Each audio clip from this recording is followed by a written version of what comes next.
కర్ణుడన్నాడు, కృష్ణ నువ్వేమీ చెప్పక్కర్లేదు, నాకు అన్నీ తెలుసు. నాకు స్వప్నాలు వస్తున్నాయి, నాకు అనేకమైనటువంటి శకునములు కనపడుతున్నాయి.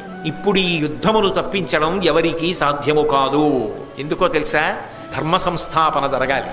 ఆ ధర్మ సంస్థాపన కొరకు నేను పావైపోయాను.